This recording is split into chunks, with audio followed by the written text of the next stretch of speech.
Transactional Keywords, your business website takeaways.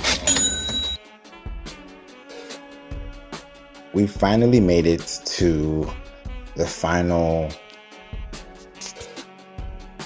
episode for this topic on keywords because there has been a lot of conversational talk about keywords.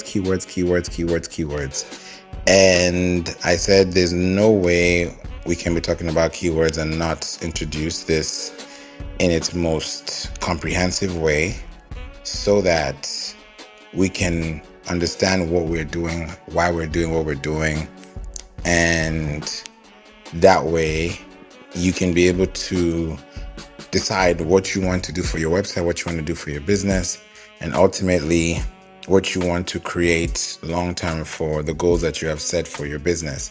So I decided to make sure that we can have something like this in its full entirety so that we can talk about keywords transactionally.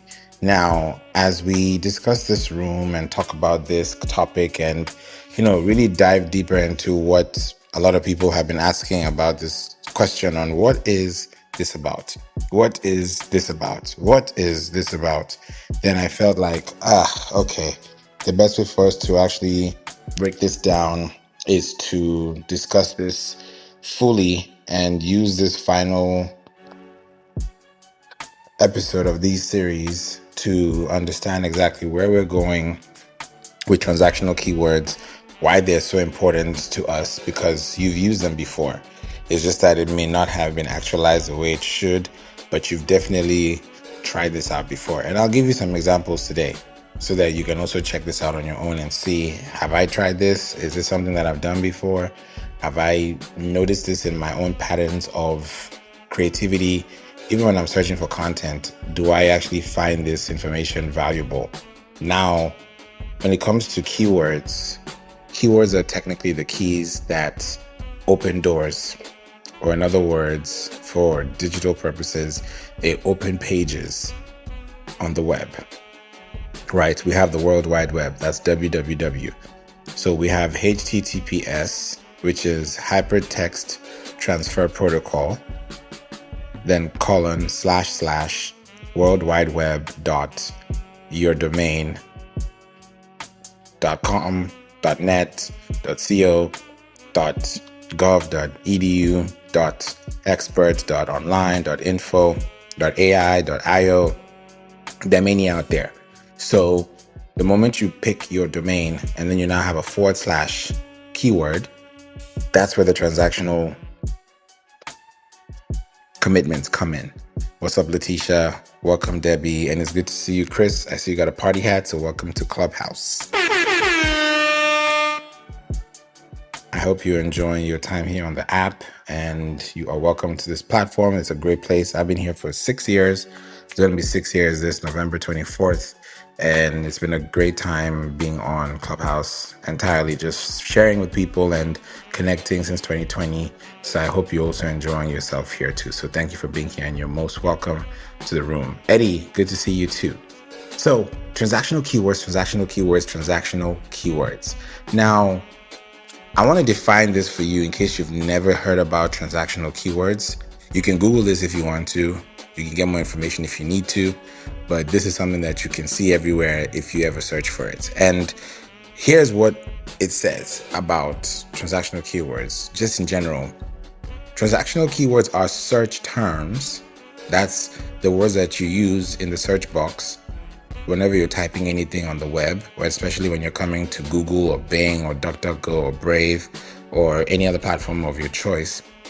This is used by people, including you, including me, who are ready. Keyword here is ready. That means they are prepared to buy a product or to hire a service or to take immediate action online. Now, that action that they're taking is because they have a high intent. If I want to click on buying, let's say buy running shoes online, or buy barbecue online, or buy dishwasher online, or buy Apple Apple iPhone, I think 18 is going to be out next month. If they're not going to change the numbers and the way they're going, it would be iPhone 18, right? Online.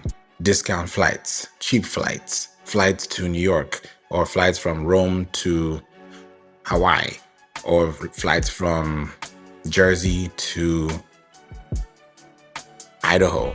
Whatever you're looking for, you'll be able to find that in the context of your transactional search. Now, when you think about searching on the internet for these keywords, they are so important. Super important, because when you start thinking about your keywords, especially from the business angle, you start to realize that if anyone's going to purchase your product, your service online, then they're going to have to go through some things, right? If you think about it really well, just take a quick deep dive into the things that you create concerning your website. You'll realize that the pages on your website are really what makes or breaks your site. You have your homepage, you have your about page, you have your contact page, you have your gallery page, you have all kinds of pages. And all these pages are pages that are going to play a big role into how you are found, and how you were screened, and how you were scanned, and how you are connected, and how you are sourced, and how you're cited by AI, of course, and how you're able to also send out information or signals that people can receive consistently. So if you look at an example like Yelp are notorious for this, where you're looking for the best restaurants near me, or looking for a specific type of restaurant near you, you're going to find those restaurants on Yelp, and to tell you top 10 or the 10 best, this for that. So you start realizing that, oh, wow, this is actually interesting. This is actually something I need to check. So it starts to become more intentional, because people are searching for you on a consistent basis. Welcome, Emily. So you start thinking about your content, and you start realizing that if I need to write content for people who are looking for my products, then I need to start thinking about the keywords that they're typing so they can match my pages to their searches. That's the goal.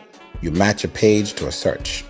If you can match a page to a search, then you can always match the phrase to the idea. That's where you're able to create more consistency in building your business from scratch to an idea that can turn into an evaluated process that now can turn into a transactional experience. Those things take time, right? Especially if you're doing this for the first time. These are the things that will have to play a big role in how you're able to receive it, how you're able to send it, why it works, how it works, when it works, if it works, does it work? Those are questions that you have to take, I can say, a big chunk of your time. Now, these are transactional keywords that usually happen at the end, right? Most times when people are thinking about transactions, these are towards the end. After you've done your research, after you've been able to search around, do your window shopping, do all the things that you need to do. These are the things that keep coming over and over and over and over and over again. So you start thinking about it. Welcome, Brittany. Welcome, Nora.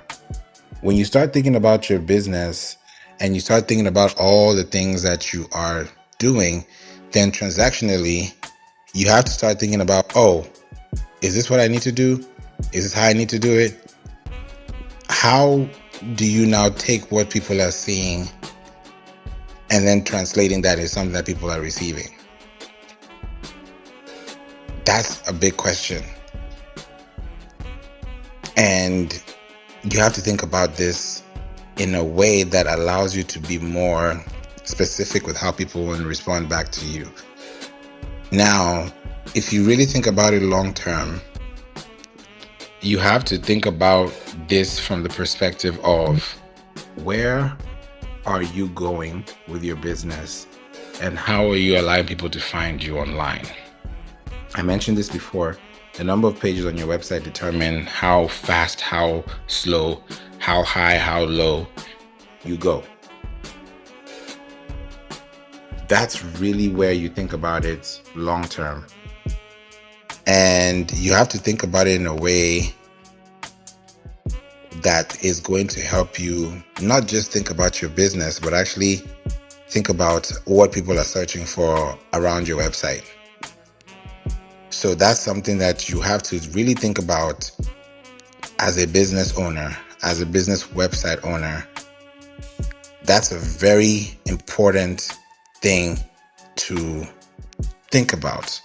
So if you really ask yourself these questions, you really have to think about this from a long-term perspective and say, oh, is this how people are perceiving my website? Is this how people are looking at my website? Okay, let me fix this. Let me work on this. Let me do this. Let me do that.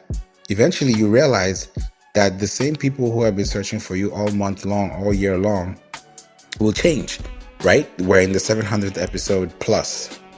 And this is something that we have to think about long term. Just think about it like this. Because your business is going to start taking preeminence long term when you start thinking about people who are searching for you across the board. What's up, Vincent? Good to see you, Eric. Black to Glory, thank you for being here. What's up, Casey? It's good to see you. It's been a minute. So your transactions depend on the pages that you have. If you have a product on your website and someone hits the checkout page or clicks through to the checkout page, then it means then they were able to find you from the jump of the search, from the beginning of the search. If you ended up seeing something in your house, at your apartment, at your office, and you realize that, oh, I purchased this product online, it's because you spend time online to look for this one product that you have access to now, tangibly. That's going to take some time. That's going to take some processing. That's going to take some thinking. It's going to take some analyzing to say, oh, maybe I need to do this better. Maybe I need to understand what I'm buying. And then you realize, oh, okay, I bought this because there were 50,000 reviews, or because there were 4.8 stars, or because this, or because that. Those are the things that start to play a big role in how people connect back with you, because you've been able to show up for them. If you show up for them, they'll show up for you. Your products, think about your FAQs. We talked about commercial search, right? And moving into, this should be like episode 703 plus. What's up, Luann? You look at this from a long-term perspective. Appreciate the love, Luann. And you see it from a long-term perspective, and you're like, okay, somebody checked my website. They like my product. They see the product specifications. They see the features. They see the benefits. They see the fact that we can now create more content. They see the FAQs, they see the reviews, they see the 360 tour, they see the inside and out, they see everything that they need to see. All of a sudden you're like, oh, really? That's dope. Okay, let me buy that. Somebody has talked about this. Let me go to YouTube and watch. Let me go to TikTok and see. Let me go to Instagram and experience. Before you know it, you have this thing in your hands because you've thought about it a long time. Like for me, I just purchased. This is something I've been trying to do for a whole year, and I was like, I need to have a reason to get this, and it finally came because my podcast just hit 700 episodes. That's the We Don't Play Podcast show. If you click the link above, you can also click on the link to wedon'tplaypodcast.com and subscribe, and I'll be happy to have you there. And I'll community join over 10,000 business owners and entrepreneurs, creators, business leaders to understand exactly how the market works today in our industry, especially when it comes to marketing and advertising efforts. And I said to myself, okay, now it's time to get this product. And the product that I got was the Apple Watch Series 11. That's what I have right now on my wrist. But it's been on my Amazon cart for about a year now. What's up, ZZ? Good to see you. And I said, okay, now this would be a reason for me to celebrate because this is a milestone. 7 years podcasting, 700 episodes in. Let me get this Apple Watch now because I can justify the purchase.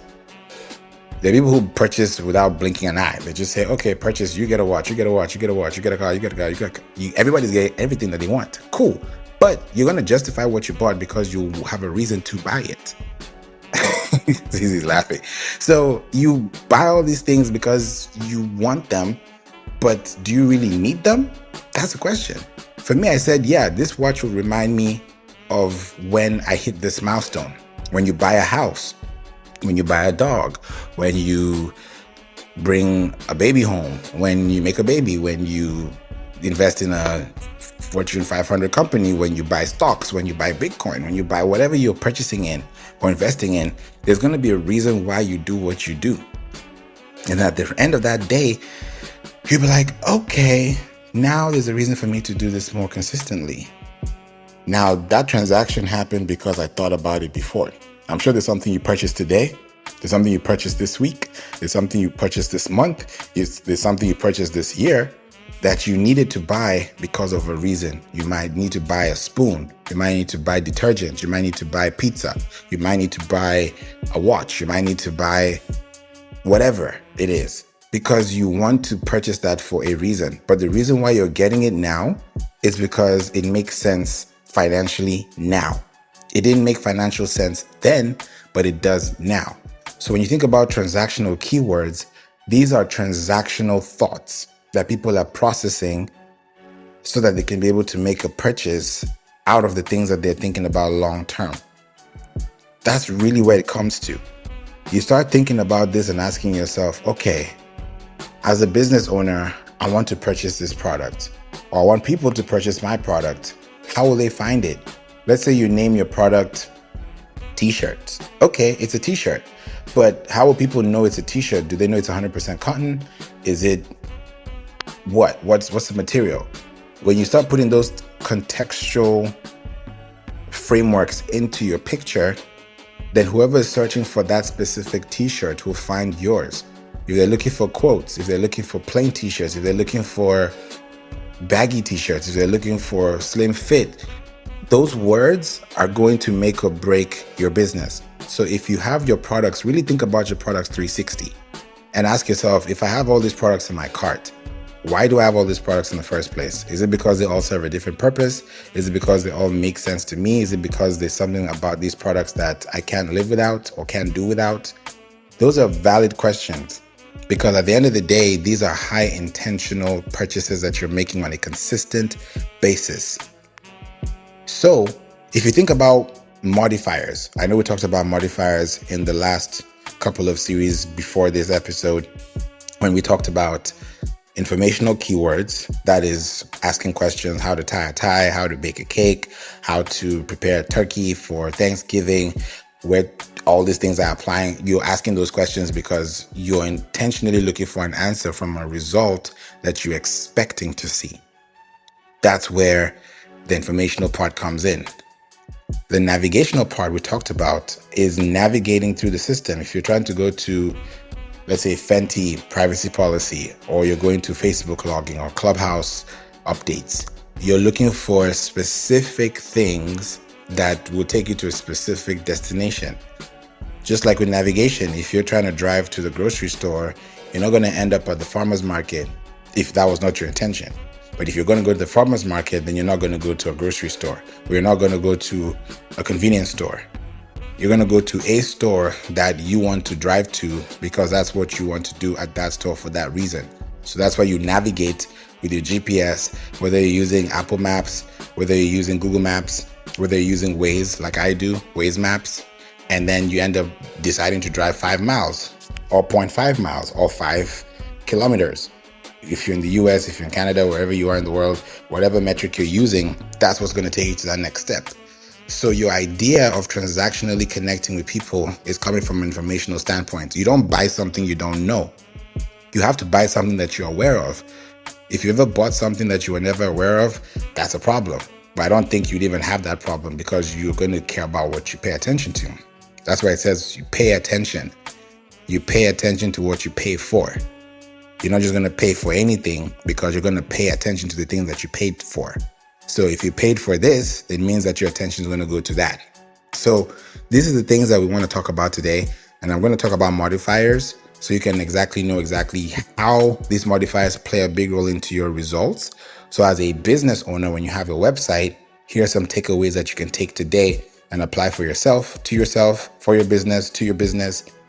But if you want more information like this and you want to connect with me and you want to have more direct conversations like this on a private scale, then click the link above, book a call with me. Let's talk. Let's have a session for 35 minutes. 5 minutes will be me sending you a recording, and 30 minutes will be us having a conversation either on Google Meet or on Zoom. And when you click the link above, you can choose the options. Either we can build your website or we can actually work and do SEO for you as a business. So before we proceed, I want to pass it to you, Zizi, the Clubhouse app icon from February to May 2023. Appreciate you for being here. How are you today? Oh my goodness. Hopefully you can hear me. Yes. Let me know. Favor, can you hear me? Okay, wonderful. I'm doing amazing. I'm so happy that I have this opportunity to join you today, because a lot of times I'll come into your space and I can't get up on the stage because I'm running back and forth either from a meeting, out of a conference call, or, I have 4 beautiful boys. So it might be something related to their orchestra or whatever. And so I'm so happy to be here. And, I always enjoy the information that you share and how knowledgeable you are. And if you know me, I love being able to be around people who are shining their light. And so just really grateful to be here. It was something you said, Favor, and it's so funny you said it, because that's how you know the alignment is real. I was hosting a room yesterday, maybe Thursday, I don't know. Jay was in the room just now. He probably remembers, but I was hosting a room. And someone was saying, I know Z charges, but, I have a free consultation that you can come to. And I told that person, I said, listen, I said it out loud, right? I said it for everyone to hear. I said, when people pay, they pay attention. So it's very important for you to charge your price. Don't try to waive it, or don't try to finagle or whatever, or barter, because the next thing you know, you're giving away free things. People are saying they're your client, they're not getting the results, and so it reflects badly on your business. And so I love when Favor said, when people pay, they pay attention, because that's exactly what I said Thursday or Friday. So thank you so much, Favor, for the incredible knowledge and information. And everyone, make sure you're following Favor if you're not already. Make sure you find him on LinkedIn. Make sure you find him on Instagram. Follow him here, right? And so over to you, Favor. Thank you, ZZ. That is such a great thing you mentioned, especially on the paying side. I thank you for bringing that up as well for people who may have missed that, because when you pay for things, let me even say it this way, I think this would make a lot of sense for everyone that's listening too. Before you pay any amount of money for anything that you need, you first of all paid with your time.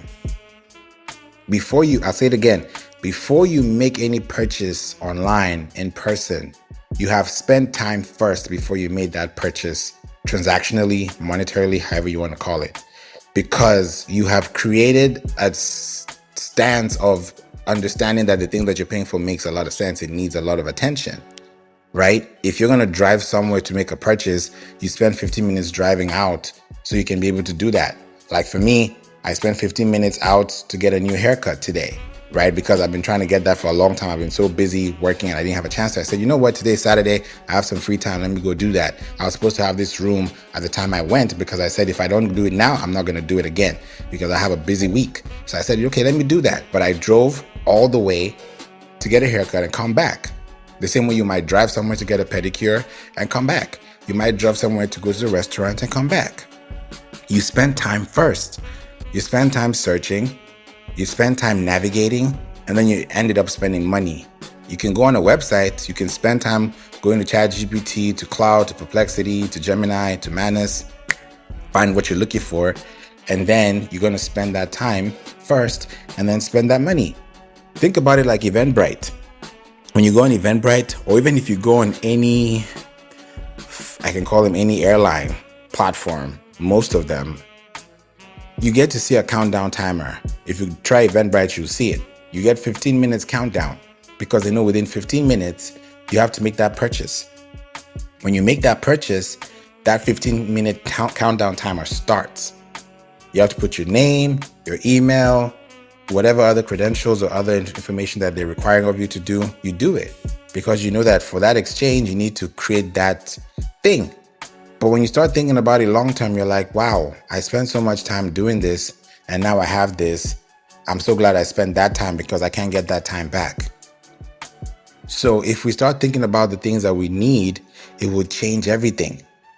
When I talked about modifiers, I said I'm going to bring this even closer.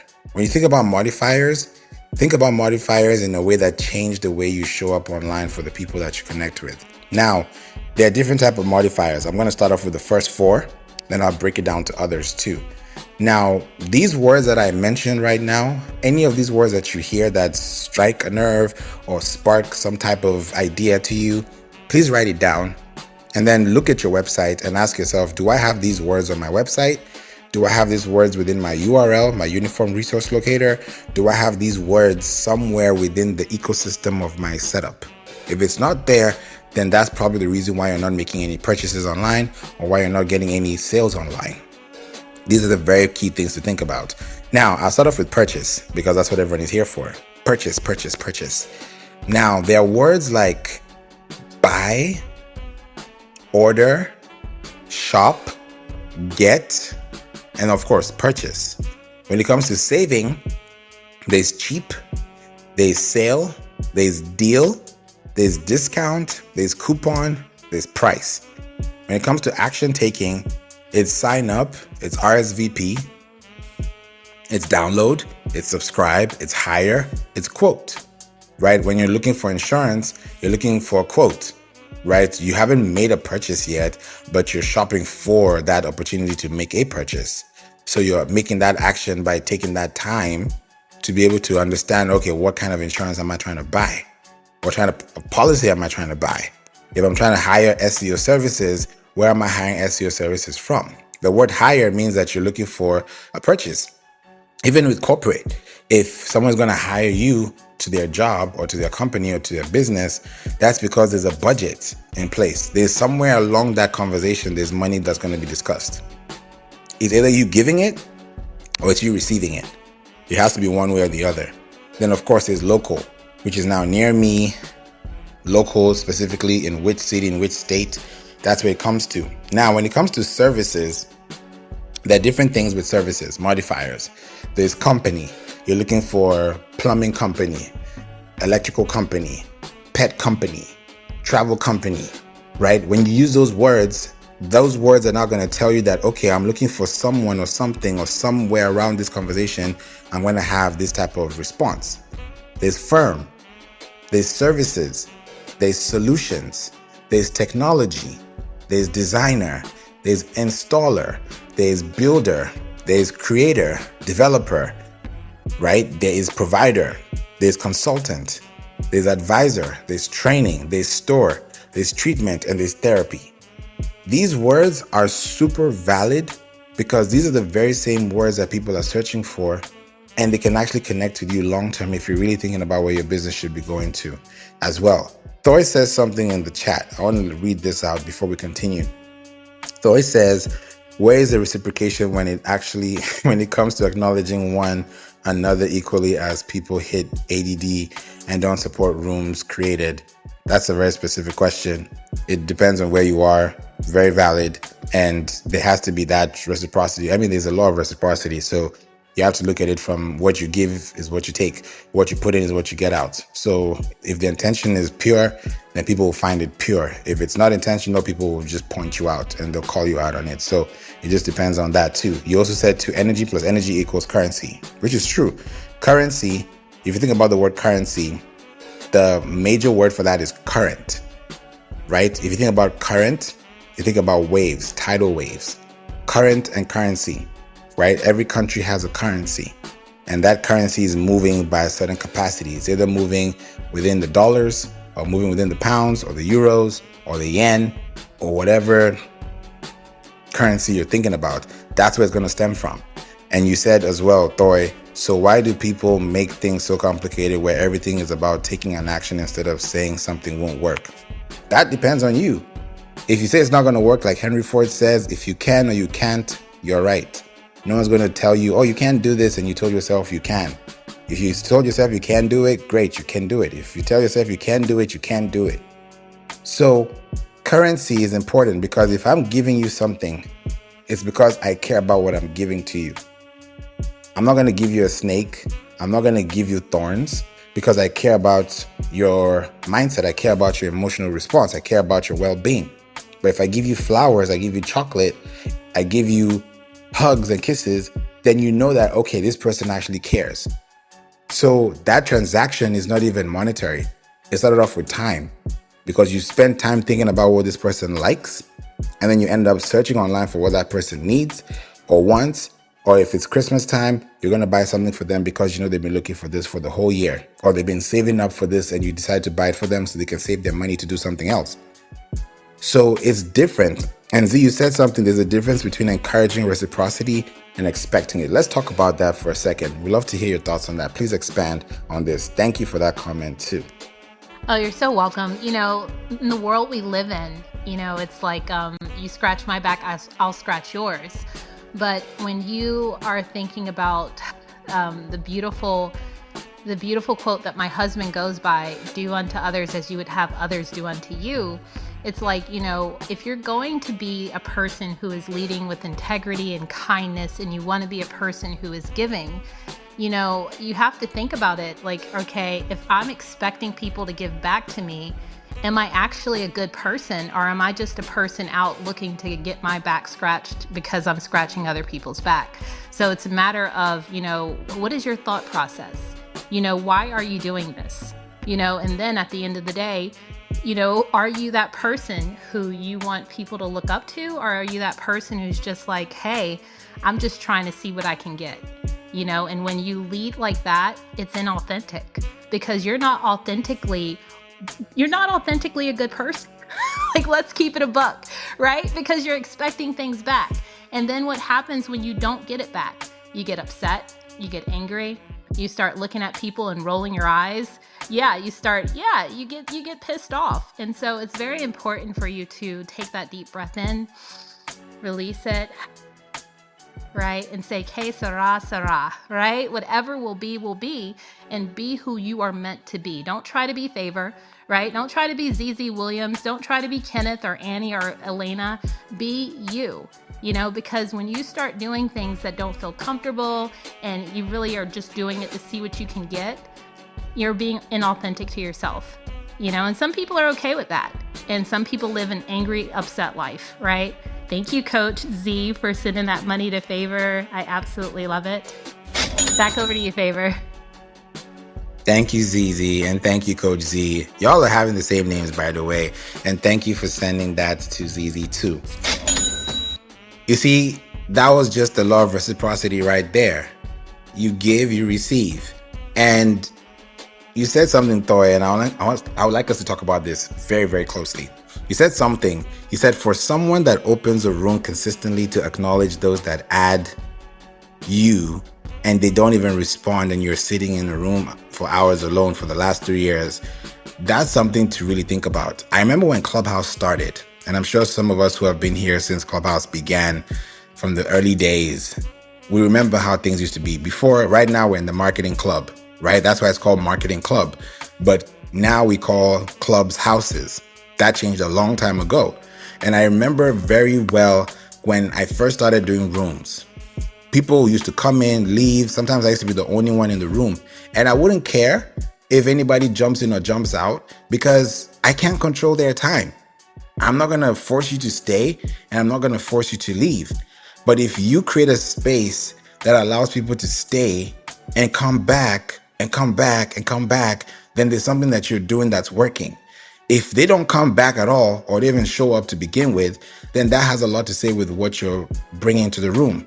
If me and you are in the same room and someone else comes in the room and they feel uncomfortable, is it because of me or is it because of you?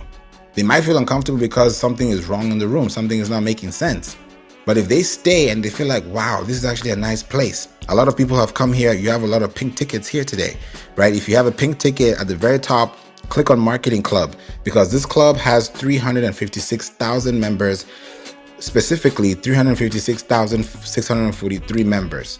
We're a lot of people in here, a lot of people. So if you want to get the replays, listen to all the information we talk about, click the link at the very top that says Marketing Club and join us. If you need actionable marketing resources from me, you can book a call with me. Click the link above and sign up and subscribe.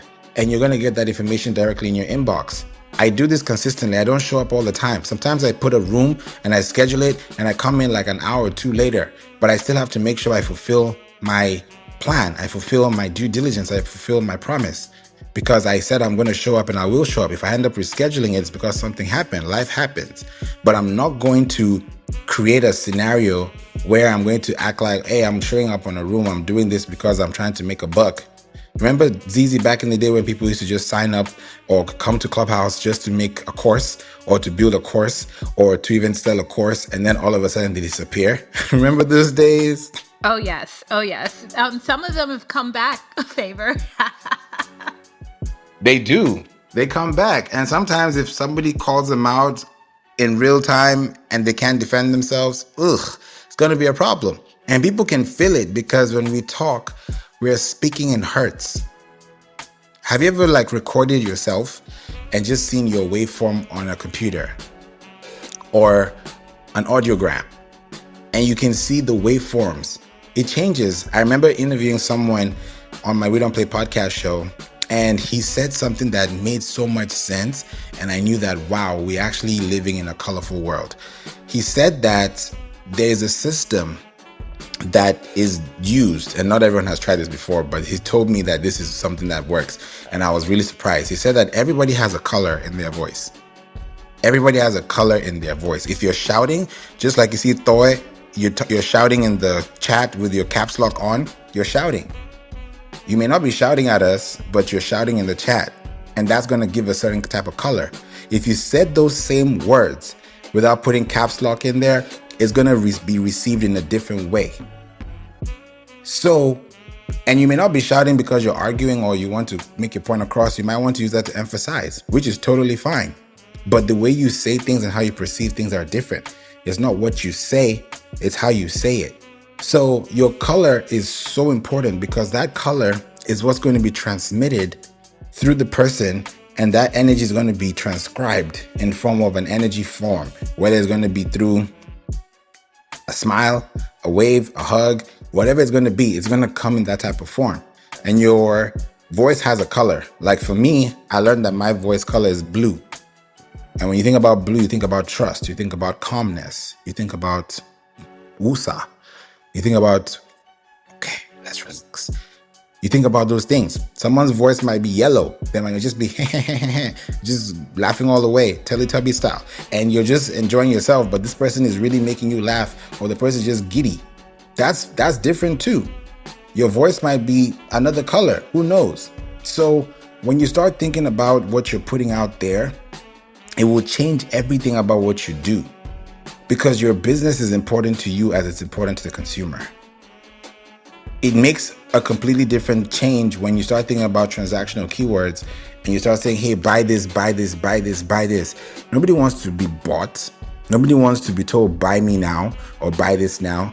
People want to feel attracted. That's why we have two types of marketing. There's pull marketing and there's push marketing, right? If I'm pushing you to something, that's different. If I'm pulling you to something, that's different. So it's specifically how things are working and how things actually control the room. Though you said people create the lie. I apologize. I don't see your room, although I consistently see other rooms, which I know people can see my room. It's awkward. It's emphasis, because why aren't things acknowledged instead of people deflecting on experience? Well, I didn't sign up. I didn't pay. Did I pay any of you to come into this room today? Did I force anybody to come into this room today? I don't think so. You guys found this room in the hallway. And that's why I always say it's down to your SEO. It's down to how you put things together. It's how you construct things. When I put things in the title, when I put words specifically in the title, it's because I know that this title is going to make sense. And thank you so much, Dr. David Williams, for being here, because he's listening on web. He's not even on Clubhouse in the app. He's on the web. So I didn't pay anybody to come here, but you found the room. And that means a lot, because it tells me that what you see makes sense to you. And on a Saturday, you could be doing something else than being here with me. But you're here. So it says a lot about what you think about. And we're on the same page. So if no one comes to your room, if no one came to this room, I will still talk the way I'm talking now. I'm not going to change a single word, letter, phrase, punctuation. It will be the same thing, because I know that I'm delivering based on what I'm feeling. You never hear me say, I'm not sure. I am sure. because I know exactly why I'm here and what I'm here for. So it makes a lot of sense when you start thinking about the things that you do, and it changes how people are able to receive it. Thank you for the thumbs up, Maria. Appreciate you for that, and also the applause. So, see, you said I would suggest that a person get a mentor or a coach to prepare a strategy. Could you tell someone in the room also, I know Thor asked a question as well, and also anyone that's listening, how would someone begin to get a mentor or a coach? Because people already start being cringy about these things because people just feel like they're being opportunists instead of actually helping the actual person. Oh, I love that question, Favor. And that's the thing. When you are using certain platforms, you have to look at it as a tool. You can't look at it as the one all, be all, stop all, and that's all you got to do is show up. That's not true. You don't just have to show up. Every now and then that's the exception, but the rule is that you need to set things up. You have to be consistent. And when I say consistent, I mean in the right direction. A lot of times people are like, I've been consistently showing up, Z. What do you mean? But are you showing up in the right place? Did you tell people you were going to be there, or did you think by osmosis they were going to figure it out?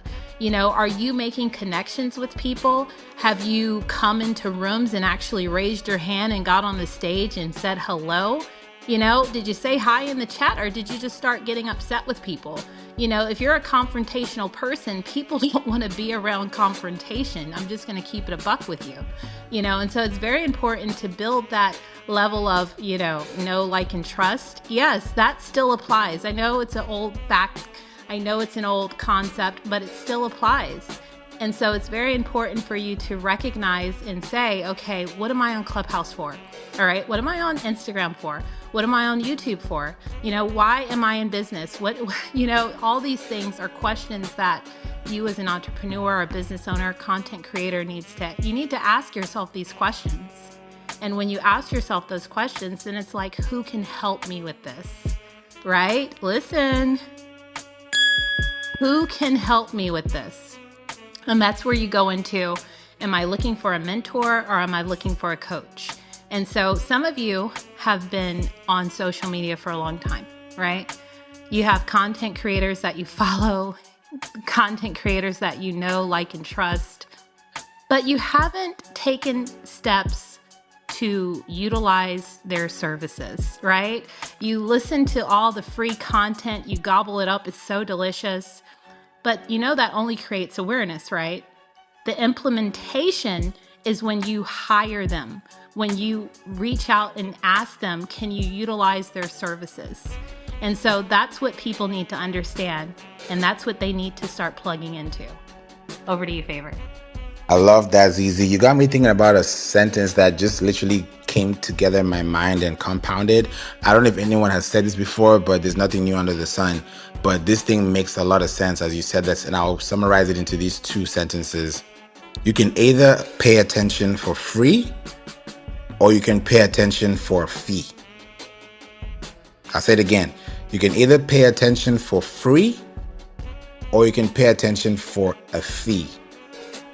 When you decide what you're paying attention to and whose attention you're paying, then that's when things start to change.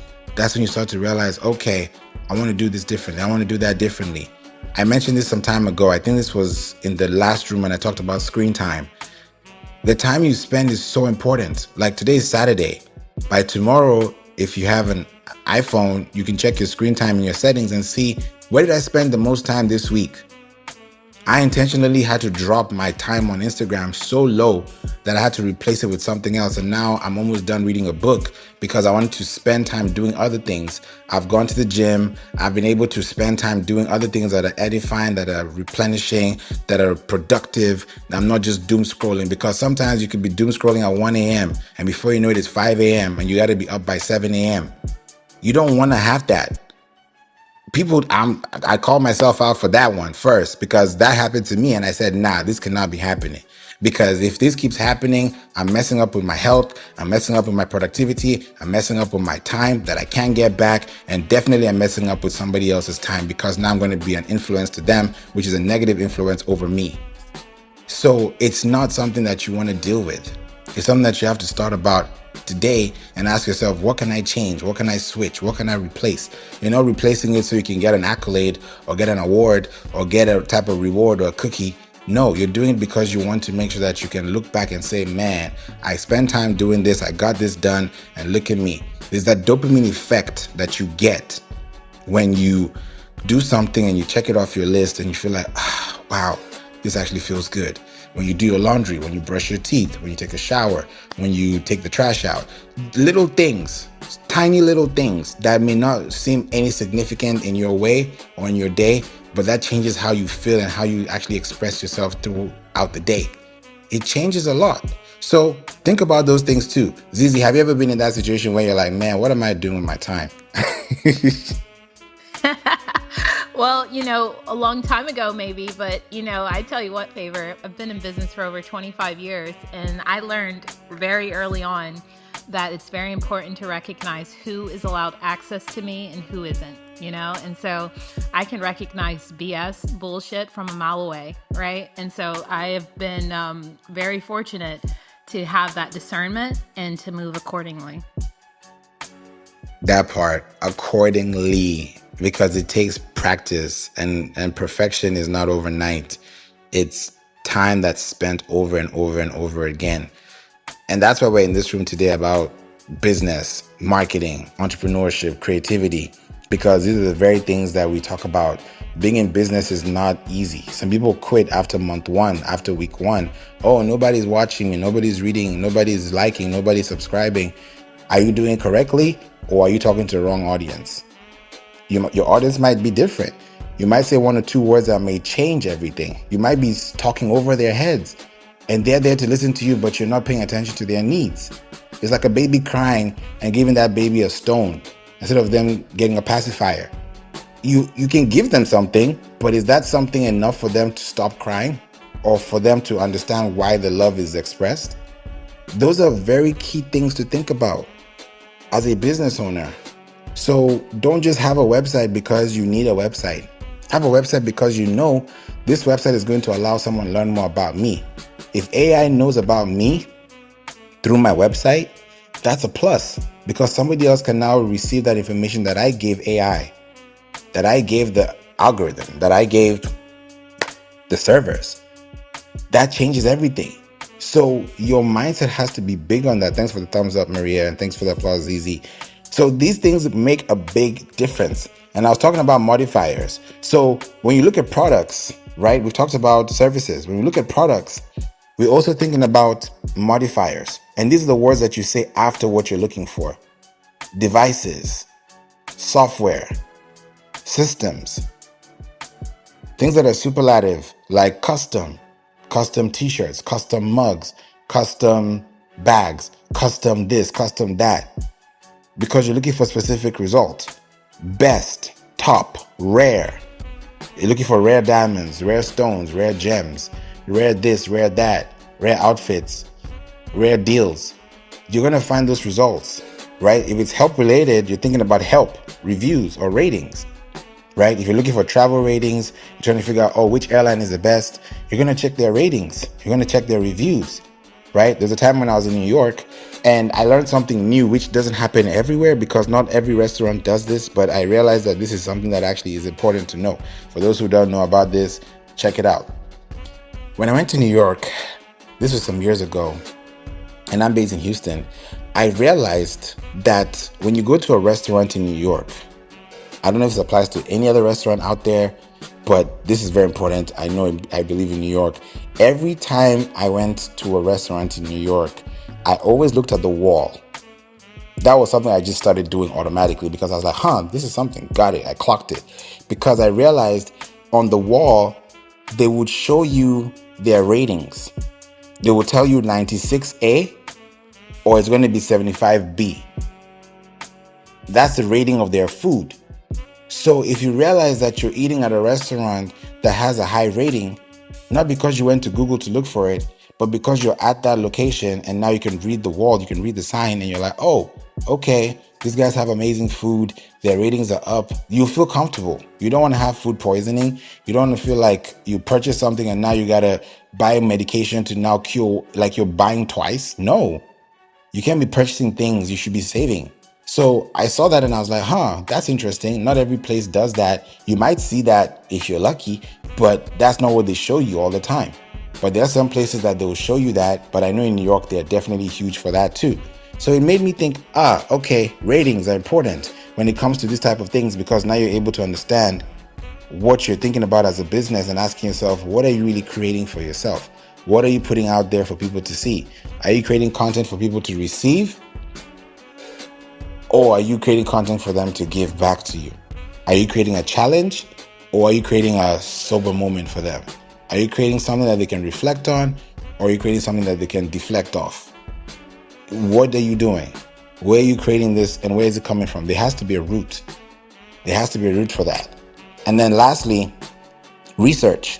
When it comes to these transactional keywords, there are things like prices, cost, how much, how to hire, risks, benefits, pros and cons, versus problems. These are valid questions people ask on a daily basis. So if you have a business and your business is to sell, you're a for-profit or you're a non-profit, your business has an ecosystem.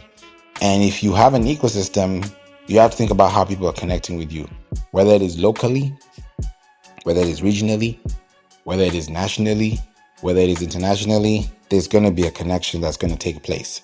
So transactionally, all these words that I've listed out today, they have to be in your website. They have to be on your website. They have to be somewhere within your website. A privacy policy, a shipping policy. You can't have a Pinterest verified merchant blue badge if you don't have those policies in place. You can't run ads on Meta if you've not agreed to terms and conditions. You can't be getting leads if you've not been able to agree to somebody's territorial policies. These are very important things to think about as a business, because these things change completely. If you don't change these things now, they're never going to change. They're never going to change. Though you put something in the chat as well. You said this is what the disconnect is when it comes to reciprocation and speaking about comprehension. And Z, you also put a link about professional development aspect. Tell us about that, so when people click on the link too, they can also get to know what they're clicking on. Yes. So, what you're doing right here, Favor, you are giving people, the knowledge and information that you've learned along the way, right? The knowledge that you have studied and applied. And that is professional development, right? In action. You're modeling it. And so that particular article is oh my goodness. Listen, I put it together because, a lot of people hem and haw about it. They're like, I don't want to pay to get this. I can just get it, for free. But this is the awareness. If you actually want the implementation, you need to put your money where your mouth is. And so I just wanted to put that out there. No, you're totally right on that. Thank you for that, Zizi. Appreciate you for saying that, because professionally, there's a way we do things, and everyone has a professional way of doing something because they've either learned it or that's what they created out of what they know or what they want to know. So when you're creating instances for people to now have that response, you create that loop. You're able to know, okay, this is how we work, this is how we operate, this is what we do, and then you abide by those rules. You don't go to an office for the first time and ask for PTO the first week of signing up and you're still in training. That's not professional. That's not going to develop you in any way. That's actually going to point you as a red flag, because now you're like, this person just got here. Why are they acting brand new? Or why are they acting like they know about the whole place, when they should humble themselves and actually ask questions and be part of something? So 6 months in, 60 months in, 60 years in, you now know, oh, okay, now I know this. Now I've learned. Now I've been able to apply this and that. So you're totally right on that. And thank you for bringing that up, Zizi. Thanks for that post as well. Thoy, thanks for chatting with us in the chat. And now you're totally with us on stage, and now you can talk, because I know you've been saying a lot in the chat. So now that you're on stage, please feel free to share your thoughts, and let's talk about it before we wrap up the room today. So what's up, man? Good to hear you from you, and good to see you too. The link that I shared in the chat was regarding neurodiversity. I saw this lady posted on TikTok last night, And I was happy that she did that, because I realized as autism seems like it's something that is in 1 in every 5 to 7 people. The part that I can't comprehend is how society acts as if it's taboo to even have the conversation about it. Because even on this app, a lot of people say they know about autism, although in big spaces like this or bigger spaces, when you come up with a different viewpoint or different perspective, people will try to say you're derailing, you're throwing the room off, etc. Although people will say they know about autism. And I realized a guy on Fanbase actually gave a great analogy. He said it's like you're the guy sitting up under the apple tree. You're reaching out to people, although since people aren't necessarily being reciprocal or acting, or their action isn't showing that they care, you resort to the apple tree. Now you're up under the apple tree for a year or a day or whatever you call it. And there's 100 people looking at you from 50 yards away or 10 yards away up under the apple tree, trying to figure out why you're up under the apple tree, instead of just going to go sit with you to see why you're under the apple tree. As one person goes up under the apple tree, speaks to you, then goes back to the bandwagon followers, I realized. And they asked the one guy, why is he sitting up under the apple tree? And the guy says, I don't know. Why don't you go ask him yourself? I said that to say that a lot of people try to give those of us who take things deeply advice. Like an example is find your tribe. If 100 people are saying find your tribe, why aren't them people who are saying find your tribe just be a part of the tribe that they see you're trying to create, and being literal? Because I realized one thing about me my whole life. I've never been one to be able to do what you're doing, because I value equal value. And I never really liked text messaging, although I resorted to it of lately, because it's like, well, when I speak, people just get irritated by my tone of voice. Even though I'm coming off passionate, they comprehend it as being problematic. Although I realize, because people have told me, most people don't want to be accountable for how they really treat people. It's like a socially programmable way of actually speaking and engaging, instead of acknowledging a group of people that is crying out for help, crying out for support, moving very genuinely, promoting others, and it's not being given in return. At which I realized people value individualism versus collaboration. As they speak about collaboration, you don't see the collaboration, you just see the individualism. Because most people move in an I instead of the we. Because that's the only way, not Donald Trump, Elon Musk became a trillionaire. Because he collaborated with a whole bunch of companies, instead of always being the guy out there to say, no, not me, my. And I advocate for an economic platform on here, which you guys can see in my PTR. And I realized, wow, it is right. Most people value individualism versus collaboration, because they rather their name be first, versus realizing how something is designed to help the world collectively instead of personally. And I don't know what it is. The older I'm getting, it's almost as if the English language isn't for me, because as I think I'm speaking clearly, it seems like people just manipulate words instead of speaking about something that's directly happening to a lot of individuals and telling them, well, that's not working, so why don't you do this? Instead of realizing, you know what? Why aren't we just supporting? I land with that. Thank you, Thoy. Very true. When you said the English language, I was really screaming, and I was like, wow, very true. A lot of people misconceptualize concepts instead of just understanding, because And I'll say it this way, most people listen to react instead of listening to respond. And that's the same thing that goes to social media, same thing that goes to search, same thing that goes to what we're talking about tonight. If I'm talking to you and the first thing that comes out of your mouth is a reactive response, instead of it being a thoughtful response, then there's going to be a lot of changes in the mix that will allow you to be like, maybe I should have said it different this way. Or if I shouted at you, now you're going to shout back because you're now being defensive. And then you end up being offensive because something happened in the mix. And then you're like, oh, sorry, I didn't mean that. But you did when you first said it without thinking. So it's a lot of things to really put together. That's why when we talk about keywords and keys and words, these things change everything about our day and change specifically how we construct or deconstruct things. It's either going to be a constructive argument or it's going to be a destructive argument.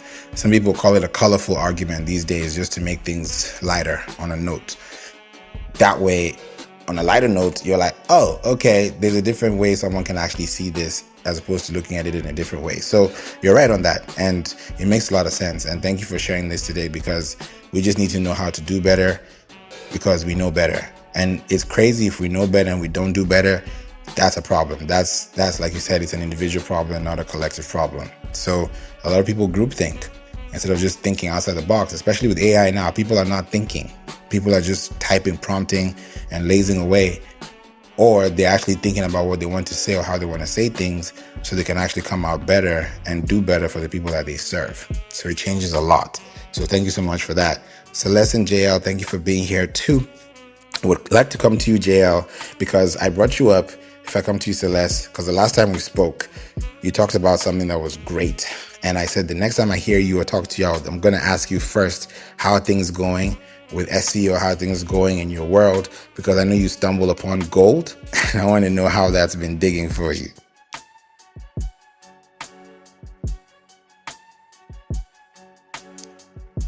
Was that to me or Celeste? To you, JL. How's things going? Because the last time we spoke, you had some things that you were cooking up.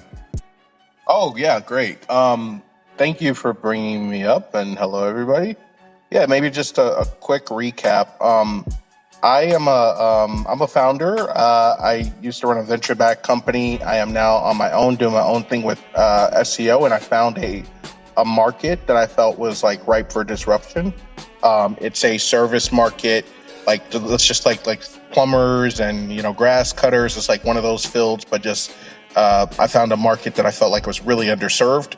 And I knew this because I started looking at the SEO keywords and seeing how many keywords were being, searched for versus like the demand and the keyword difficulty, etc. And I was like, okay, either I found something really special here or I'm really stupid. So either way, I decided to keep leaning in, and, I built the product for the industry, and I think the product is really strong. And, now comes the part of where the marketing comes into play. So what I did was I did really the most basic SEO things that you can do, like the stuff like level 1 and level 2. I'm sure people like favor on like level 5 or level 10. I don't even know if there's a level 10, but the way he presents himself, he's probably on level 10. But I just did those level 1 and level 2 things repeatedly. And within 2 months, I set up my account, like the website, back in December. I just put like really basic pages on it, and I didn't really pay attention to it. I didn't really add anything substantial until May, like 21st to 28th. Around May 21st to 28th, I was ranked like mostly like between number 35 and 50 on everything that I ranked for. But I started taking it really serious then. And now I'm like the keywords I care about. There's about 5 to 7 of them. I rank in the top 10 for all of them now, every one of them. I'm still not number 1 for what I want. I'm number 8, like the main one, but it keeps going. Keep going. So what I've been focusing on lately, though, is less SEO, just for like the last 2 or 3 weeks since I talked to you, Favor, and more the product, because I see the SEO is starting to work and the product needs to meet where the SEO is. I think I just got there this weekend, so now it's going to be like I'm going to put my foot on the gas in the next week or 2 for SEO now. but it's still going strong. I'm kind of still in the same place, but I'm about to put my foot on the gas because the product I think is now like actually ready for to get our first 10 to 25 users, hopefully. That's what I'm talking about. That's just like music to my ears. Literally, this is like sweet chin music, because you definitely did something that a lot of people don't do. You went outside of your norm and you did something that is scary to a lot of people. I don't know why SEO is scary, but it is. I don't know why, but it is.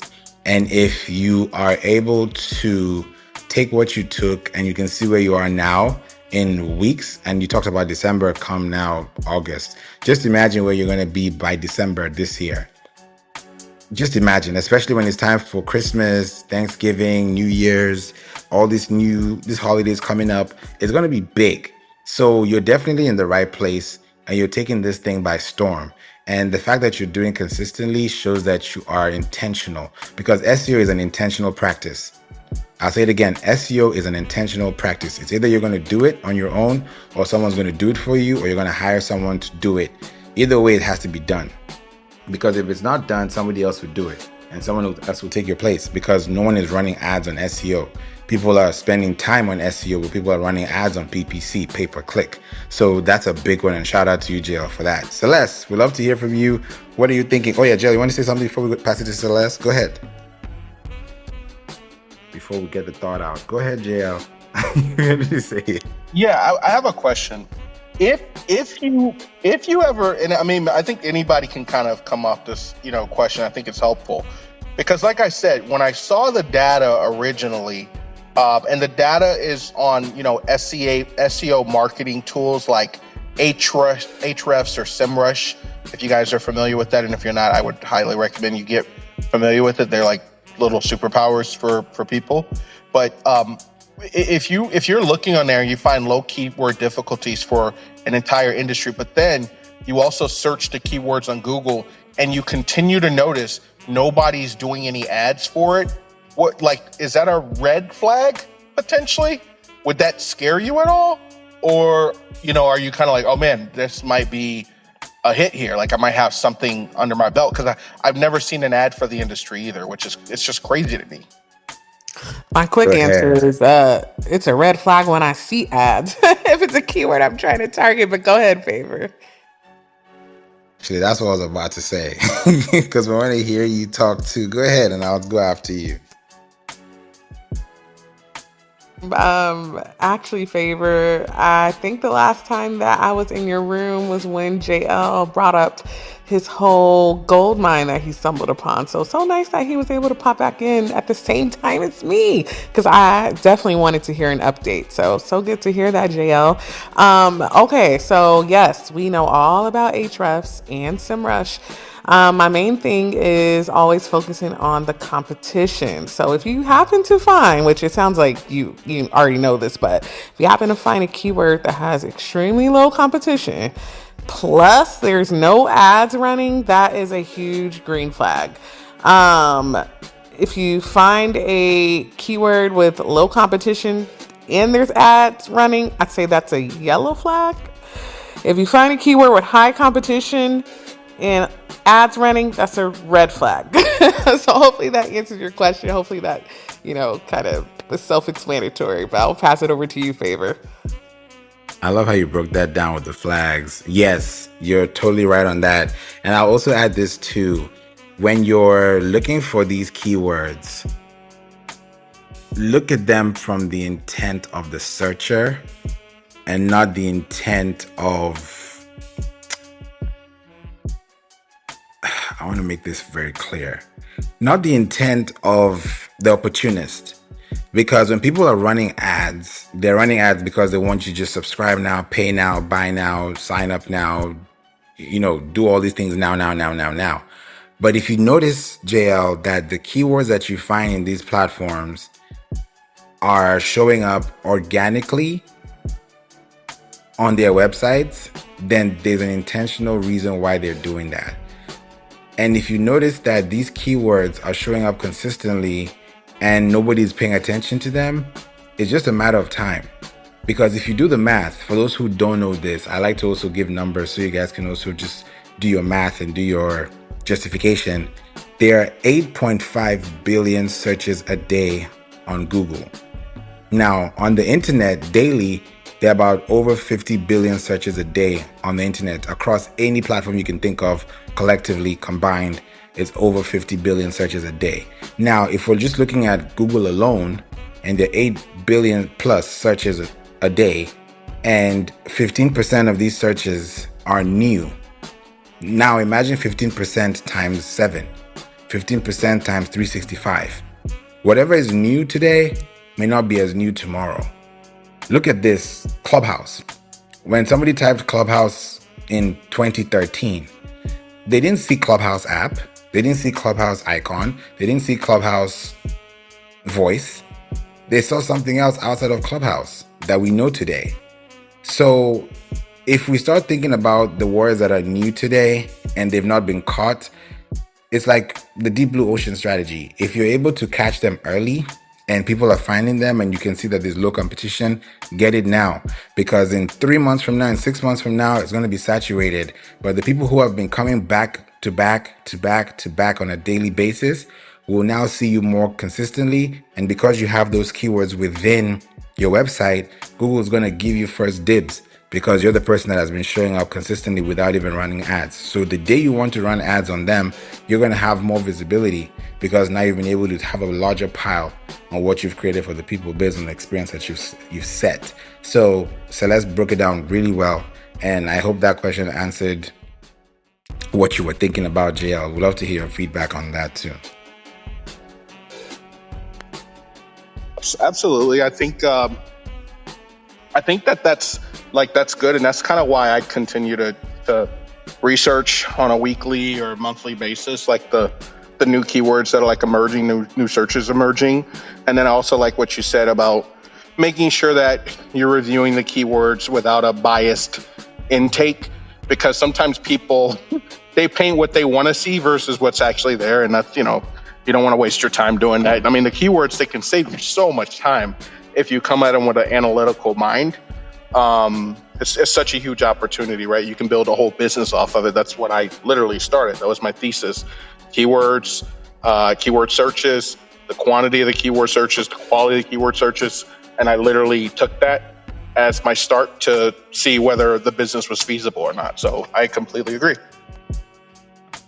And another thing that I just remembered, so I can mention it before I forget, is the number of keywords per search volume per month change. It may change by a little teensy bit, but it will change. So let's say you have a keyword that has 1,600 monthly searches. Next month could be 1,300. 3 months down the line, it could be 2,300.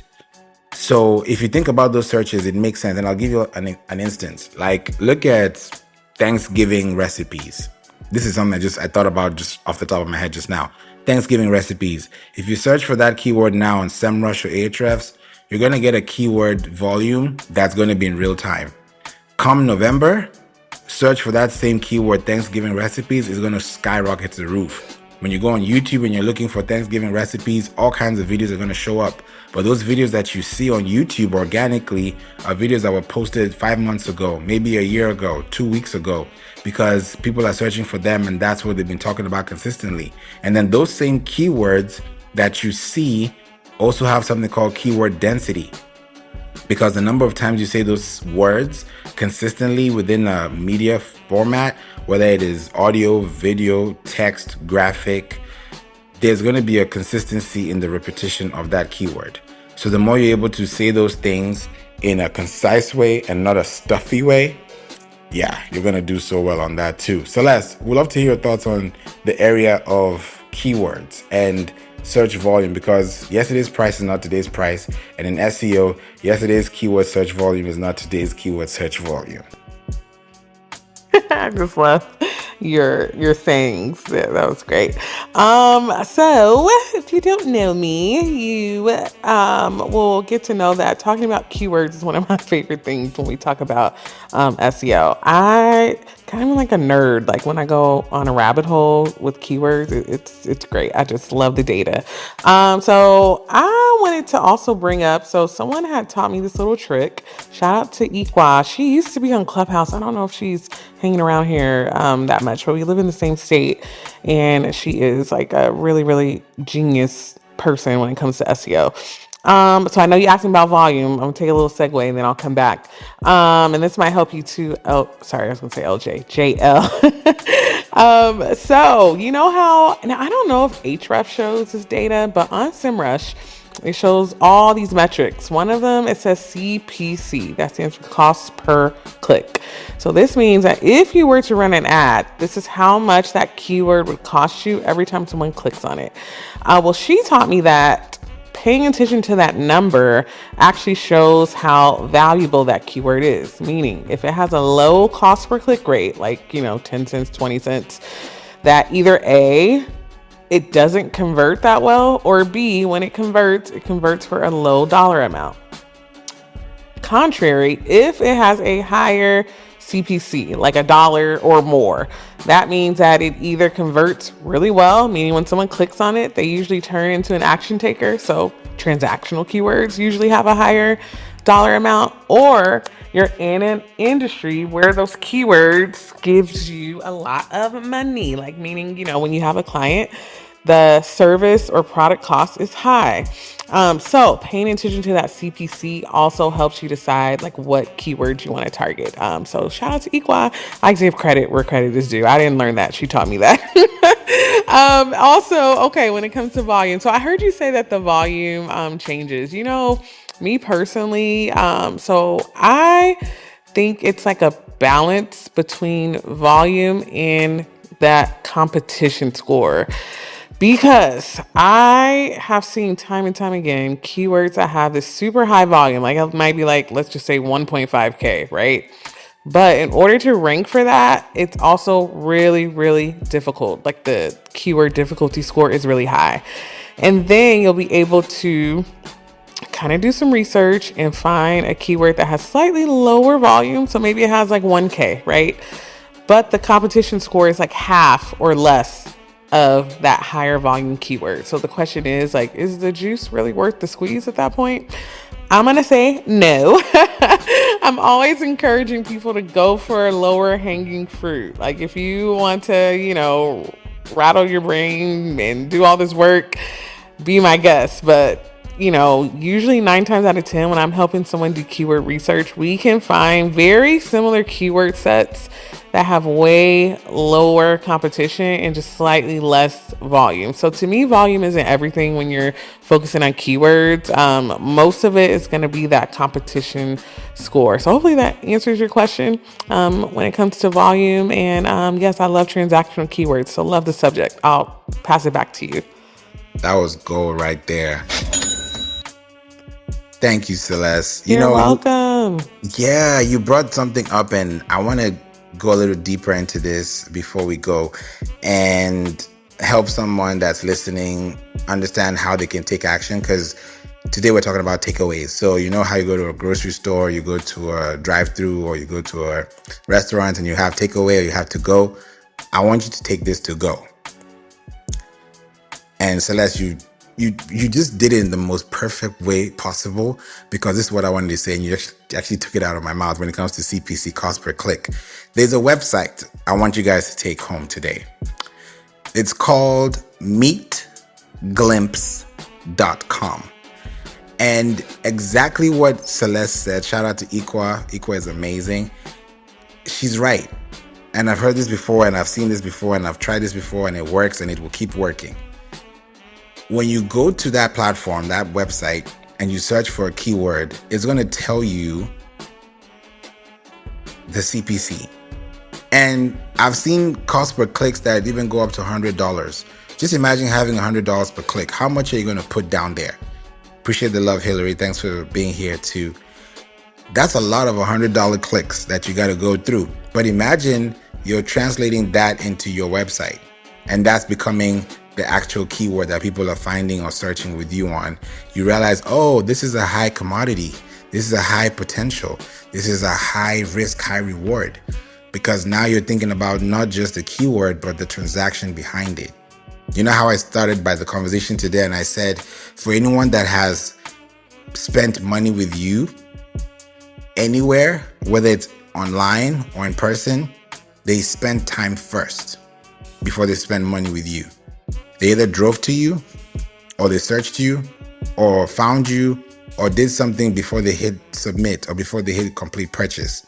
So if you're spending time and you're like, okay, now I have time to do this, now I have time to do that, then eventually you realize that the more you're able to add that into your website interface, your architectural setup, when people are looking for your content, and then you do more of that, it helps. Gone are the days that you rank for one keyword or one search term, and that's about it. You need to have internal keywords, internal linking, internal phrases, external to the same amount, to the same degree, so that when people are looking for these things, they're now able to search with you in mind. It wouldn't make sense for someone to be doing research and they go to 3 websites plus yours when they could have gone to 4 separate web pages on your website and you get all the credit. Think about that. That transaction is huge, and that compounding factor is also huge too. So I love that you mentioned that, Celeste. So guys, check out that website. Go to meetglimpse.com. You get 10 free searches a month. So do what you can. Shout out to you if you do it. If you don't do it, that's cool too. You don't have to. But if you do and you get what you're looking for and you find more information that can help you with those resources, even better. And another thing to note on that platform is if you put a keyword there, it's going to tell you which social media platform by ranking has the most attention or the most engagement from top down. You can be able to see all those things there. If it's LinkedIn first, if it's TikTok first, if it's Pinterest first, if it's YouTube first, you will know. So that way you don't spend time being on Threads or Blue Sky when you're supposed to be on YouTube and Instagram. So it's just a lifesaver and a time saver for you, and that can change everything about what you do. So thank you for bringing that up, Celeste, and I hope that has helped you guys a lot too. Mark, what's up? Been a minute. How are you? We love to hear from you. When you think about transactional keywords, especially in your industry, in the wedding industry, when people are looking for rings or event halls or anything, dresses, or the best person to help with coordinating, how do people process these things psychologically? And what's the biggest takeaway that you've seen in your decades of experience as a business owner? Welcome to the room. Okay, so I jump into the room after you've been talking for like an hour. I don't know what the heck you're talking about, and you fired that question at me. Hello, Favor. How are you doing, my friend? Transactional keywords. It varies. I mean, we work with all kinds of different clients and all kinds of different verticals, mostly in the wedding industry. You just have to do your keyword research and look at Search Console data and figure out where they're ranking and where they're not ranking. Not sure how else to answer that. I want to break it down a little more, and I'm glad that you started off with the Search Console data part. When you're getting requests for events, proposals, or anything of that nature, and people are searching for things, or let's even make it even easier for the audience as well.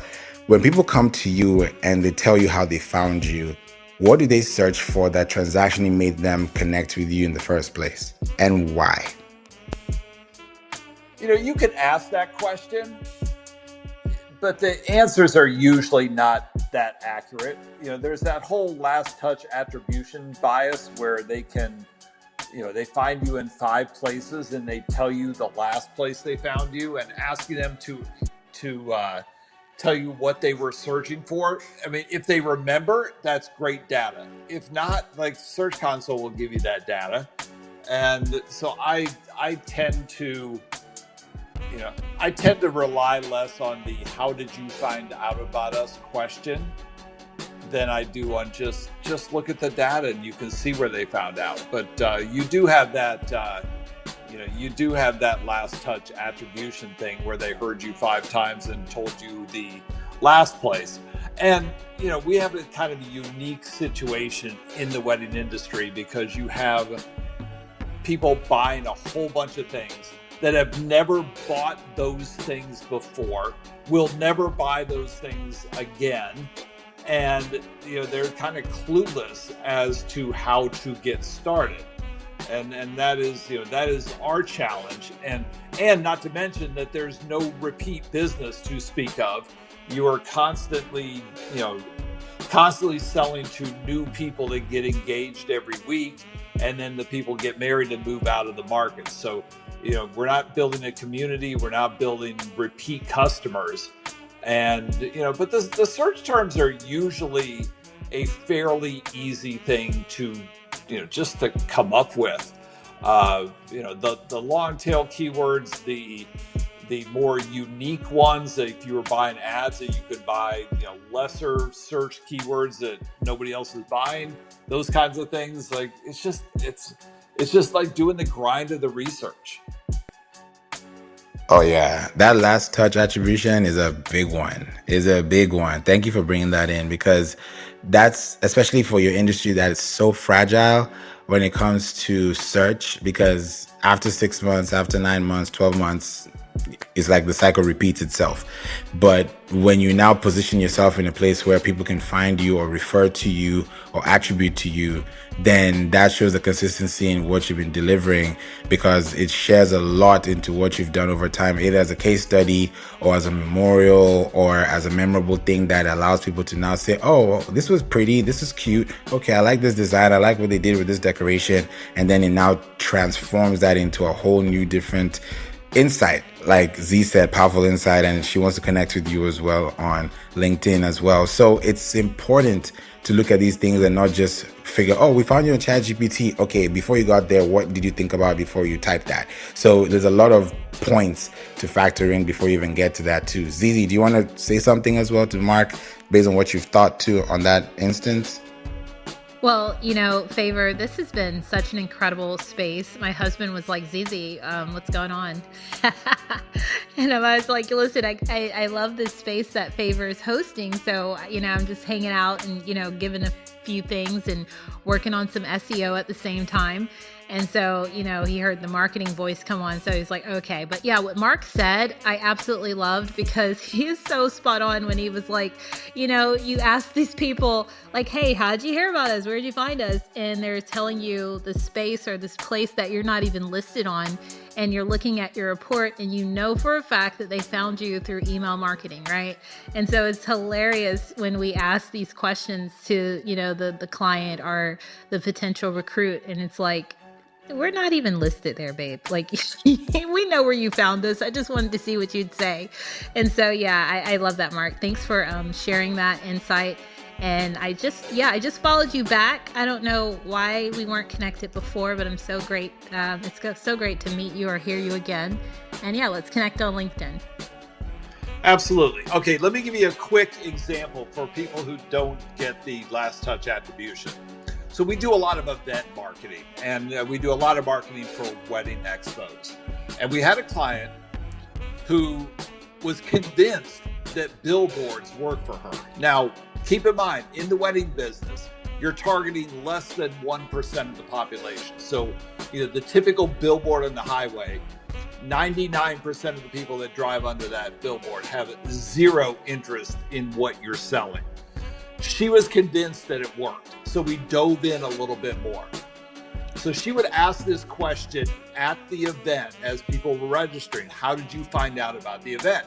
And a ton of them were saying billboard. Then we looked at that. What happened is that one of her billboards was on the road leading to the convention center. People were already on their way there. They found out about the event somewhere else. But then as they're driving up, they see the billboard. And when they asked that question, they said billboard, because that's the last place that they heard about it. It was the one that was freshest in their mind. Once let's try this once. Let's get rid of that one billboard on that road that you don't need anyway, because people are already on their way there, and the results change dramatically. So that is just, to give you a little bit more insight as to how that last touch attribution, because usually people are not reaching out until they've heard of you multiple times. What's really the most important is what was the first place they found out about you, not the last place they found out about you.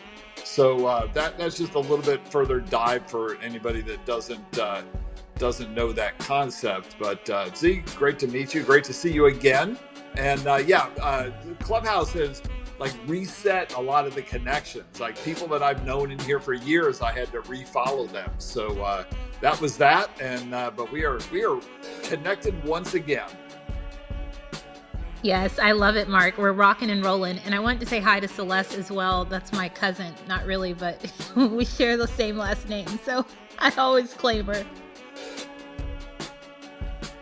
I love it. This is so good. Thank you, Mark. Thank you, Z. Appreciate you, Celeste and JL, for that as well. Before I come to what Saint and DJ said, I want to highlight something you said, Mark, especially on that last touch attribution part. If, let's say, we're talking about, like DJ said, great example of proximity bias, right? And Saint's question or Saint's comment is to you, Celeste, because I want to hear your thoughts on this, especially when it comes to low-hanging fruit. But before we go there, Mark, imagine if instead of asking them, where did you hear about us? You can now ask, where was the first place you heard about us? That question switch changes everything because now they have to think a little more. They'll be like, I don't remember, but... And then they're going to answer the question, or in the process of them thinking, they're going to say what they actually found or how they found you. Now, instead of saying, how did you find us? And now ending up on the last by asking them, where was the first place you found us? Especially if it was in the span of a week. Then, like you said, if they now tell you where they first found you, then my question now is, does everything else after that apply? Or is that also an application that you can attribute back to the first? Well, the other things reinforce. What I tell people all the time is that Instagram, which so many of my people in my industry obsess about posting on Instagram, it is a terrible place to create awareness.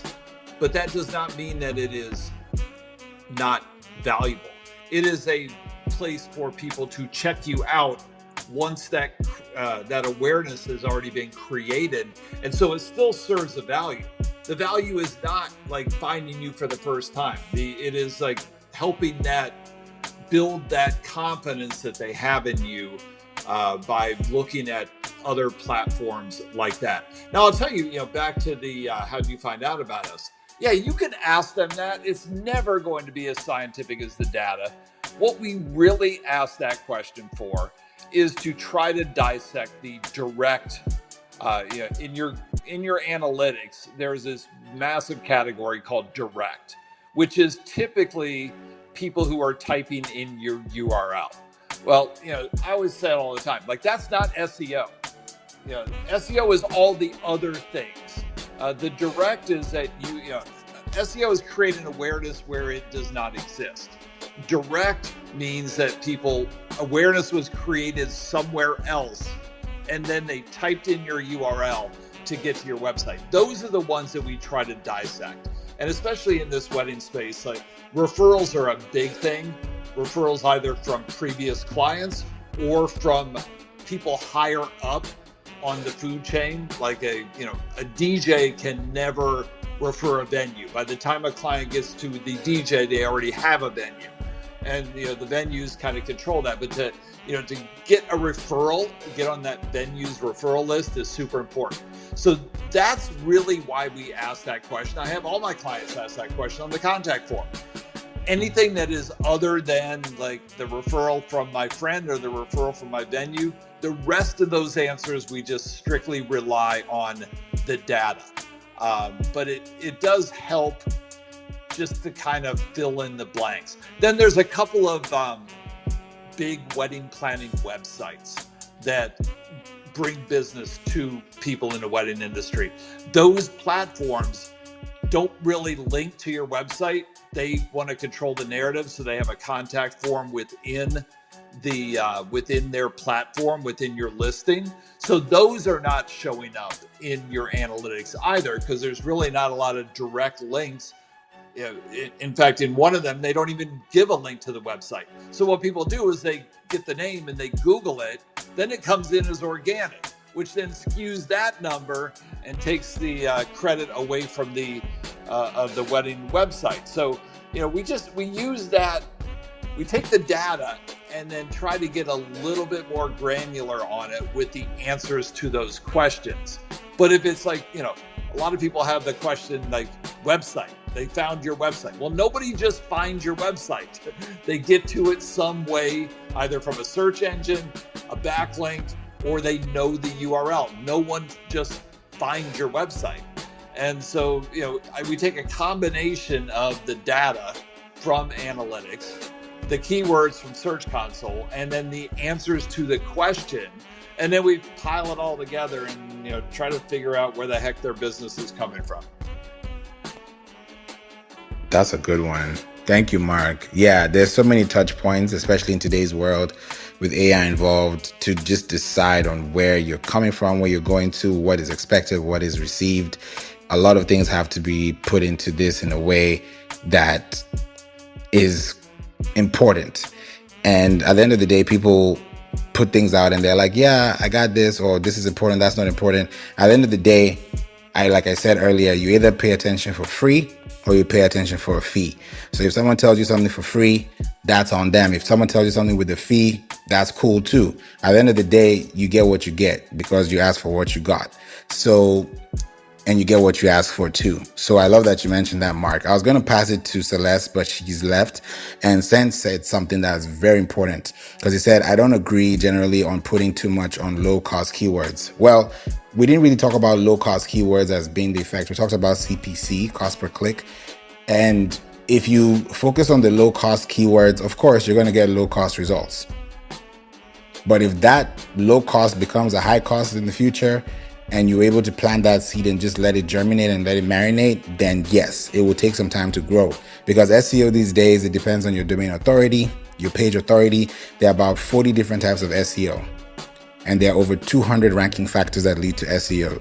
So it's important to think about how you create the content and where you create the content from and what you're doing consistently. Because people come on Clubhouse, I've been here for 6 years, seen how people just talk, say what they want to say and go, and they don't back it up. And I'm like, well, at the end of the day, you're just talking. But if you can back it up and move mountains, move impact, and allow people to see it from their lens and perspective, it changes. Because a lot of people have been doing things on Clubhouse for a long time, and people do what they want to do. By the end of the day, it's the ones who stay and do it consistently and do it in the right way, in an ethical way, that changes everything. Because your opinion is right. You're totally validated to say whatever you want to say. That is completely up to you. But when it starts to move from somebody else to somebody else to somebody else and back to you, now that's a telephone that needs to actually say the same thing. Because a broken telephone means that you said something and the fifth person did not get what the first person said.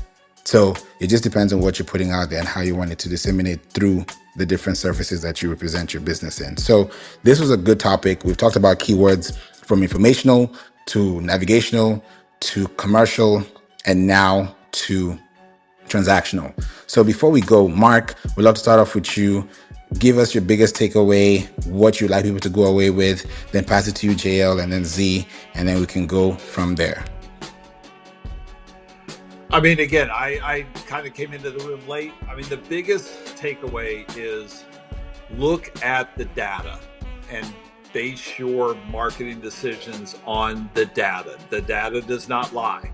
The data might need a little enhancement, but the data is not lying. If you are basing your marketing decisions on your personal bias, what you like, what you think works, what platforms you like to use, you're probably missing out on a lot of opportunities, because what you like is not necessarily the same thing that your clients like. So I will that'd be my takeaway. Thank you, Mark. What about you, JL?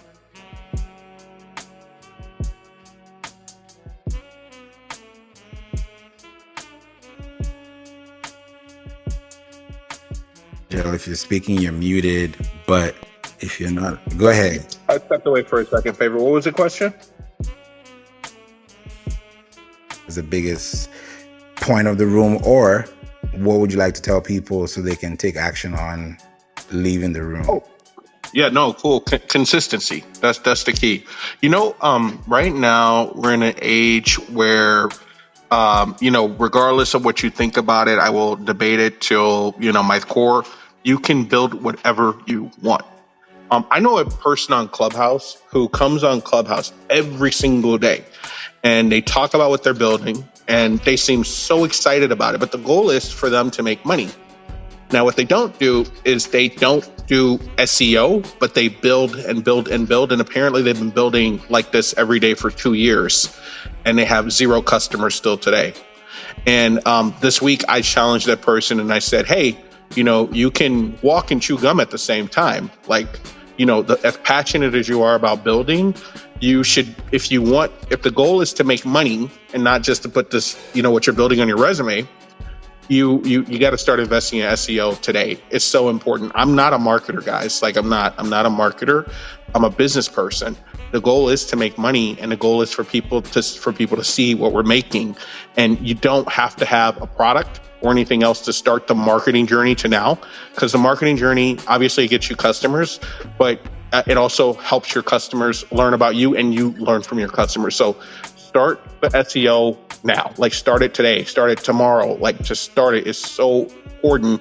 And the dollar invested today is $10 3 to 6 months from now with the SEO. So it's a game, it's a long game. I completely agree with that.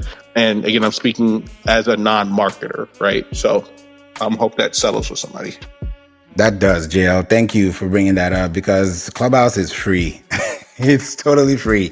And the way people talk on this app it just beats me. I've been here since November 24th, 2020, seeing everything happen and watching things go. I'm just like, yep, definitely. If like you said, if the person has been here for 2 years, consistently talking, and there's no business, there's no action, then it says a lot. Because if you're on this app for so long, then what are you doing outside the app? Or what are you not doing outside the app? Because when you leave this app, you're supposed to come back, share what you've been working on, go back again and do the same thing over. But if you see people here 24/7, then are you really serving clients? Are you serving yourself? Are you bigging up yourself? What are you actually doing? So it makes a lot of sense, because I've not been here for a while, but always in this marketing club, leading this place to 356,650 members is not a joke. And doing this consistently and sharing with people the love, the care, the information. Guys, do your own research. I never tell anybody to, follow me, do this, do that. If you find it in your heart to do it, great. If you want to connect with me, the link is available above. But my goal here is to educate you, is to inspire you, is to challenge you, and at the same time to learn from you, because I don't know everything. I like to learn from people. When you look at listen and silent, they're the same words, they're just scrabbled differently. So it's how you want to use it that's going to be based on how you're going to put it out there at the end of the day. So thank you, JL, for putting that out there for us too. ZZ, let us know what your thoughts are too. Oh my goodness. Favor, you did such an incredible job. I want to give you a round of applause. You handled yourself so well and so professionally, and also you're a fun person as well. It's really great to, spend time with people who not only give you knowledge and information, but also it just feels good to be in their presence, so keep shining your light. One of the things that we talked about was implementation, right? A lot of you are here and you're like, oh my gosh, Favor's so smart. He's so intelligent, right? But are you going to implement what he said? And if you are you going to do it correct, right? Are you going to do it correctly? So I would suggest that you book a call with Favor, right? So that you can get what you're looking for. A lot of you have been here since the very beginning of this room. And you're eating the content up, right? You're getting that awareness. Now, what are you going to do about it, right? And then let me know when you do. All right, let me know. Thank you, Favor. Thank you, ZZ. Thank you for being here since the beginning. We've had a great conversation about this. We've had a long series talk about this topic, and I'm happy that we've been able to come to the end of this series so we can talk about other things as well, because these things are important. Keywords, I always say, are the keys to your business. If you don't put those keywords into action, if you don't put those keywords into practice, none of that is going to happen, because you might have a key to your car. You can have a key to your house, but if you don't turn on that car, if you don't switch that engine, if you don't flip that key, then nothing's going to happen. That key is just going to remain the key. But the keyword is what now activates what you're putting out there as well for the people who are receiving it too. So what you give is what you get as well. So it's very important to understand these things and also understand where we're going in today's world. Saint says, have you all discussed the scam Google local ads? That's a whole topic for another day, man. But at the end of the day, people are going to do what people do. You know, I'm not here to tell you what to do. I'm not your advisor. I'm not here to tell you, hey, don't do this, do this, do this. Nah, do what you got to do that makes you happy. Do it by all means. I'll even give you the red carpet to do it. But at the end of the day, if you can sleep at night and feel satisfied and feel justified about what you did, great. But if you don't, then you have to answer some questions that you only yourself can answer, not me and not us. But I'm glad we were talking about this today. A lot of pink tickets in the room came in. Appreciate each and every one of you for being here. It's been an amazing topic we've discussed. We've been able to drill these things down. And I appreciate you, King says, I'll follow the club. Flavor, you got me. You see, people call me Flavor. My name is Favor. And I remember telling somebody that, and it's like, why do you add an extra L? And it's Favor. And then it's spelled British, not American. But it's either way. I appreciate you for saying that, King. And also, I think, DJ says, Favor and Z, great room. Thank you for being here. And yeah, guys, please join the house. Listen to the replays. If you want more information like this, click the link above, book a call with me. Or if you want to just get information like this in your inbox, go to the link above and click on the link and subscribe so you can be part of this. Go to wedon'tplaypodcast.com. I've done 700 episodes in 7 years, and this is my 7th year, and that was actually from August 12th. And doing this consistently is key. Not everybody does 700 episodes on a podcast. So doing this consistently shows that I'm not here for money. I'm not here for fame. I'm here to serve. The more people I can be able to serve, the better. And I've been able to reach 160 countries without spending a dime. Just talking, just connecting. So, and thank you so much, Saint, for that gift. That was so lovely of you. Appreciate you for those coins as well. So it's important to look at these things and just share, because I'm just here to give y'all information. I'm not here to tell you what to do. I'm just here to say, hey, this is what I've learned. How about you learn this too? And then teach me something new so we can all learn together. Sharing is caring. So that's why I do these things consistently. On a Saturday like this, I should be out. I should be doing something out by now. But I'm like, nah, I got to do this with y'all, because if I don't do this, who will? And I want to put myself in a position to help and not to just take. I want to be able to give, because the more you give, the more you receive. And eventually someone will be like, yo, man, this person is for real. And they're not just talking, they're actually connecting. You don't hear me flipping pages. You don't hear me talking scripts. You don't hear me talking this or that. I give you straight facts. And you guys can never listen to my replays. Not flipping pages, Favor. That was hilarious. The flipping pages part, because that is so real. It's true. You're right. I've heard pages flip. I'm like, here we go. But at the end of the day, I can't knock your hustle. You do what you got to do. But for me, you would never hear a page flip, ever. Because I'm talking right from the dome, talking right from the heart, and connecting with people right where it's supposed to be, because you guys matter a lot to me. And that's why I share time with you guys here on the app. Share connections, communications. I've met ZZ, JL, Mark for years on this app. And we share this information because we care about y'all. We should be with our families. We should be watching TV, kicking back and everything. But we're here because we care about you. That's why we're here. So I'm going to be here again. And if you have a pink ticket, please make sure that you click the link at the very top that says Marketing Club. Cash in your ticket so you don't miss out on rooms like this, because we're going to have a lot of confirmation talking about things like this in relation to business and marketing and everything else as well. Appreciate you. You see, Paula said flavor intentionally, and I could tell that. So it's cool. I'm bringing the flavor to the room, so that's totally fine. I cook too, so it's cool. We can whip it up. We can make sure that we have some good gravy in here. So thank you all for being here. Thank you, ZZ. Thank you, JL. Thank you, Mark. Appreciate you, Luann, Danielle, Money, DJ, Sunny, Saint, Chris, Paula, Da Vinci, Therese, Jing, Kalu, Josh, Zizi, Elena, appreciate you for being here. Emily, Ahmed, Rain, Ava, Leah, SKJ, King, Pascal, Sabu, Omid, Diane, y'all are appreciated. And each and every one of you that has been here, even you, JM, yes, you guys matter a lot. So until we meet again, stay blessed, stay hydrated, stay out of trouble. And I'm going to see you guys in the next room, God willing. And take care, enjoy your evening, and go to church tomorrow on Sunday for those who are listening. Bye for now.